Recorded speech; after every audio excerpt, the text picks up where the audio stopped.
Good morning to all. आज का हमारा टॉपिक है ह्यूमन राइट्स। ह्यूमन राइट्स अर्थात हिंदी में हम कहते हैं मानव अधिकार। और इस टॉपिक से मुझे लगता है कि आप सभी ने ये सुना होगा ह्यूमन राइट्स की जो मानव अधिकार हैं वो क्या क्या हैं। ह्यूमन राइट्स डिफाइंड, हम ह्यूमन राइट्स को किस ढंग से डिफाइन कर सकते हैं।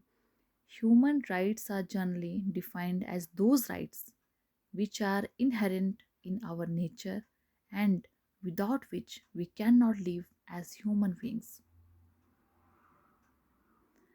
अर्थात हम ऐसा कह सकते हैं मानव अधिकारों की जो परिभाषा है हम इस ढंग से दे सकते हैं या उन अधिकारों के द्वारा दी जा सकती है जो हमारी प्रकृति में निहित हैं तथा इनके अभाव में हम एक मानव के रूप में जीवित नहीं रह सकते हैं।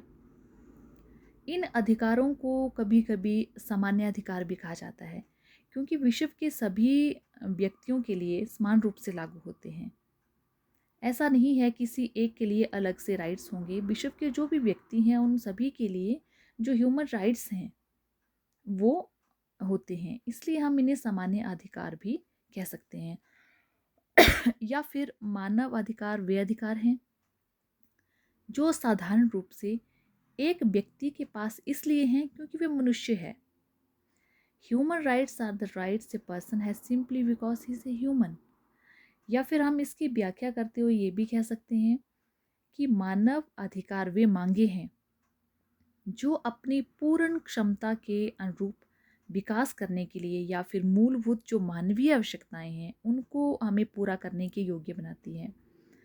मानव अधिकारों को हम ऐसे आदर्शों के रूप में भी ले सकते हैं जो अच्छे मानव अस्तित्व के लिए मानवता की सम्मान, आदर, न्याय, सुरक्षा और स्वतंत्रता के लिए बढ़ती हुई मांग पर आधारित हैं। What are human rights? Human rights are rights who are provided by the government or a country for every human being or person। हर एक व्यक्ति को या मानव को गवर्नमेंट के द्वारा जो अधिकार दिए जाते हैं उन्हें हम मानव अधिकार कहते हैं। There are so many rights, बहुत से अधिकार हैं। Human rights are provided for every human being related to the place of residence, sex, national, ethnic origin, color, religion, language, or any other status। Human rights are rights inherent to all human beings।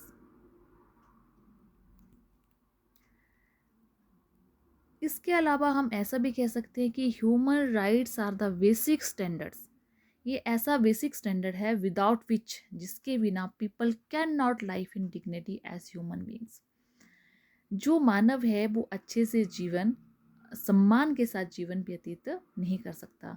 Respect for human right is necessary for individuals and communities to fully develop. अपने आप को पूर्ण रूप से विकसित करने के लिए हर एक व्यक्ति को और हर एक जो सोसाइटी है, जो समुदाय है, उन्हें जो मानव अधिकार हैं उनकी रिस्पेक्ट करनी चाहिए। क्योंकि जब तक हम अपने मानव अधिकारों की रिस्पेक्ट नहीं करेंगे, और एक टाइप से हम ऐसा भी कह सकते हैं कि जो एक का अधिकार है वो दूसरे की ड्यूटीज़ हैं। और हर व्यक्ति जब तक और जो कम्युनिटी है इसका पालन नहीं करेगा, इसको अच्छे से नहीं अपनाएगा, तब तक हम अपने देश को डेवलप नहीं कर सकते हैं। अब बात करते हैं हम need and importance of human rights, कि अगर ह्यूमन राइट्स हैं तो उनकी हमें आवश्यकता क्यों पड़ी। या फिर हम ऐसा कह सकते हैं कि जो मानव अधिकार हैं, जो मानव अधिकार हैं उनका महत्व क्या है। या फिर जो भी हमें गवर्नमेंट ने अधिकार दिए गए हैं जिनको अपनाकर हम अपने जीवन को अच्छे से डेवलप कर सकते हैं, उनकी आवश्यकता क्यों पड़ी। फर्स्ट है to make democracy a success. हम जानते हैं कि जो भी हमारा देश है वहाँ पे प्रजातंत्र है, तो जो प्रजातंत्र है उसको सफल बनाने के लिए ह्यूमन राइट्स की आवश्यकता पड़ी। भारत में जिस प्रजातंत्र तांत्रिक जो व्यवस्था है जिसको स्वीकार किया गया है उसमें स्वतंत्रता, समानता, न्याय तथा भाईचारे की भावना के सिद्धांतों पर आधारित है वो। और जो प्रजातंत्र है वो तब तक सफल नहीं हो सकता जब तक हम अपने पूरे राइट्स को, स्वतंत्रता को, समानता को, न्याय को, जो भाईचारे की भावना है, उनको हम अच्छे से डेवलप नहीं करेंगे। टू इरेडिकेट सोशल इवल्स, सामाजिक बुराइयों को दूर करने के लिए भी मानव अधिकारों की जानकारी होना बहुत आवश्यक है। जैसे भारतीय समाज में जो सती प्रथा या जो नर बलि जैसी जो सामाजिक बुराइयां थी, मानव अधिकार इन बुराइयों को दूर करने में सहायक हो सकते हैं। फॉर वुमेन्स इक्वलिटी, महिला समानता के लिए ऐसे तो कहा जाता है इस सिद्धांत के रूप में भारत में जो महिलाओं को पुरुषों के समान स्थान प्राप्त है, लेकिन आज भी वे शोषण का शिकार हैं। जैसे कन्या भ्रूण हत्या की बढ़ती जो प्रवृत्ति है, पुत्र की चाह इसका प्रमाण है। जो मानवाधिकार इस प्रकार की प्रवृत्ति पर अंकुश लगाने व महिलाओं को समानता का दर्जा दिलाने में सहायक सिद्ध हो सकते हैं। फॉर नेशनल डेवलपमेंट, राष्ट्रीय विकास के लिए आवश्यक है कि राष्ट्र में रहने वाले जो सभी धर्म हैं, वर्ग हैं, जाति हैं, वो लोग आपस में परस्पर मिलकर कार्य करें, सभी शिक्षित हों और सभी को जो अपना व्यक्तित्व है, जो अपनी पर्सनैलिटी है, उसको डेवलप करने के अवसर मिले। मानवाधिकार सबको बिना किसी भेदभाव के ये अवसर प्रदान करते हैं, जिससे जो हमारा राष्ट्रीय विकास है वो होता है। फॉर वर्ल्ड पीस, विश्व शांति के लिए भी हमें मानव अधिकारों की आवश्यकता पड़ती है, या फिर हम ऐसा कह सकते हैं कि विश्व शांति को मेंटेन रखने के लिए जो मानव अधिकार हैं उनका बहुत महत्व है। To enable every human being to live a livable life, जो प्रत्येक मानव को जीवन जीने योग्य भी ये अधिकार हमें बनाते हैं। जो प्रत्येक मानव है, हम ऐसा कहते हैं कि जो विधाता की वो सुंदर रचना है, इसलिए उसे अच्छा या सम्मानजनक जीवन जीने का हक है। वह ऐसा जीवन जी सकें, उसे इस योग्य बनाने के लिए हमें मानव अधिकारों की आवश्यकता पड़ती है। टू प्रिजर्व इंडियन कल्चर, भारतीय संस्कृति की सुरक्षा के लिए, भारतीय संस्कृति जो विश्व परिवार हैं, जैसे जिन मूल्यों की शिक्षा देते हैं, वर्तमान जो संदर्भ है उनकी आवश्यकता होती है, और जो हमारे जो भारतीय संस्कृति है उसकी सुरक्षा के लिए भी हमें मानवाधिकारों की आवश्यकता पड़ती है। अब हम बात करते हैं कि जो हमारे ह्यूमन राइट्स हैं, गवर्नमेंट ने दिए हैं कि हर व्यक्ति को, हर जो समुदाय है उसको वो अपनाने हैं, लेकिन फिर भी जो मानव अधिकार हैं उनके मार्ग में बहुत सी ऑब्स्टिकल्स हैं, बहुत सी बाधाएं हैं जो हमें फेस करनी पड़ती है। इसमें सबसे पहले है पॉवर्टी एंड अनएम्प्लॉयमेंट, मीन्स गरीबी या बेरोजगारी। जो राष्ट्रीय मानव अधिकार जो आयोग के अध्यक्ष हैं, उनके अनुसार उन्होंने कहा कि गरीबी का अस्तित्व हमारे देश में करोड़ों गरीबों को मूलभूत मानवाधिकारों से वंचित करना है, क्योंकि मैक्सिमम जो गरीबी है या जो बेरोजगार है, उनका एक कारण ये भी है कि हर व्यक्ति अपने अधिकार से वाकिफ ही नहीं है।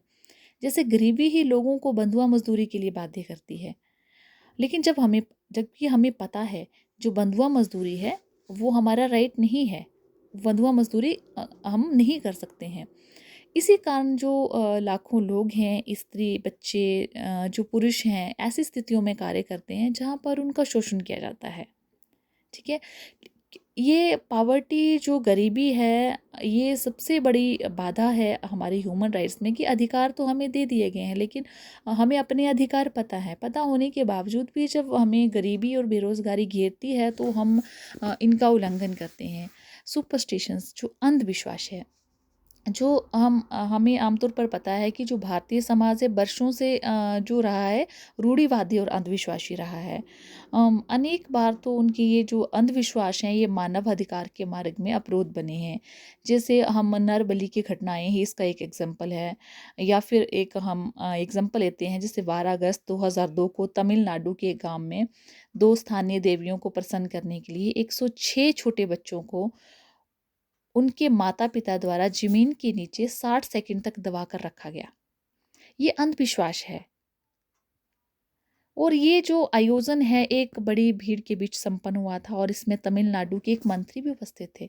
इस प्रकार के अंधविश्वासों के रहते जो मानव अधिकारों की रक्षा करना वो संभव नहीं है, या फिर हम ऐसा कह सकते हैं जो भी अंधविश्वास हैं, जो भी सुपरस्टिशंस हैं, अंधविश्वासी है, रूढ़िवादी जो धारणा है, उनके रहते हम अपने समाज को विकसित नहीं कर सकते हैं, या फिर हम अपने जो ह्यूमन राइट्स हैं उनकी रक्षा नहीं कर सकते हैं।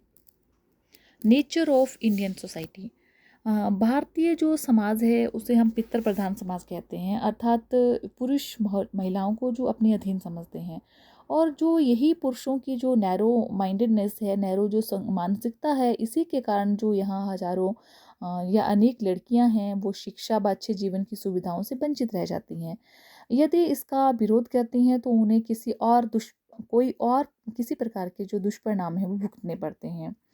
वुमेन्स इनइक्वालिटी, जो महिला असमानता, कहने को तो जो भारतीय संविधान है हमारा, महिलाओं को पुरुषों के समान अधिकार दिए गए हैं, पर वास्तविकता इससे कहीं भिन्न है। यहाँ तो लड़कियों को उनके जन्म लेने तक के मौलिक अधिकारों से वंचित कर दिया गया है। जब लिंग जांच की जाती है तो गर्भस्थ में ही कन्या भ्रूण की हत्या कर दी जाती है।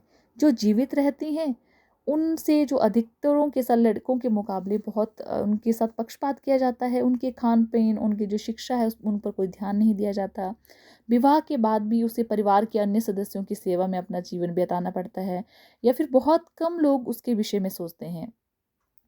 यद्यपि अब स्थितियां कुछ बदल रही हैं, जो विधवा विवाह को मान्यता मिलने लगी है, और जो देश के अनेक भाग हैं उनमें जो दशा लेडीज़ की अच्छी हो गई है, लेकिन फिर भी जो महिला असमानता है वो मानव अधिकार के मार्ग में एक बाधा है।